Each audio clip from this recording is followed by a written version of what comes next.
sa kanya, para ko siyang kuya. Kasi tuwing magkikita kami, talagang laging advice siya ng advice na gusto siyang mabuting anak, mabuting kaibigan, magaling na artista, napaka-professional, sobra. Yung, alam mo yun, bago pa lang siya, pero parang yung mga tinuturo sa kanya talagang, tsaka yung mga alam niya, sinishare niya sa iba. Sabi ko, daya mo naman, ganyan, wala na magtuturo sa akin, sumayaw. Kaya, Marky, sa susunod na sayaw, gagalingan ko para sa'yo. Well, I've worked with him in Bakekang, and I could say that he's a really good person. Tsaka hindi nakakalimot bumati yan. No? Sobrang magalang, and he's so talented, and he's too young. Ayaw niya kasi yung malungkot ka eh. Halimbawa, matahimik lang. Hindi siguro siya sanay na tahimik din ako. Sasabihin niya, nag-away na naman ba kayo? Ganyan.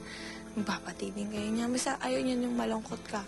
Tsaka yun nga, lagi siya nangawak ng kilikili. Hindi ka namin makakalimutan. Kapatid ka pa rin namin. Lagi ka pa rin namin ipagdarasal. Yung birthday mo, lagi pa rin namin isi-celebrate. Basta hindi ka namin makakalimutan. Mahal ka namin lahat. Alam mo yan, di ba? Felt bad kasi we lost another great talent sa industry natin. So, parang when I heard about it, sobrang bumagsak yung shoulder ko na nagulat ako talaga. Si Marky, wala kang masasabing masama sa kanya eh. Hindi siya yung tipong tao na... wala kang masasabing masama sa kanya eh. So ako, Marky, if everything happens because it's God's plan, and I guess this is I know that He's making you a warrior, an angel, and to guide all over us, and to be an angel for all of us. And I know that he's in a place that he's happy now.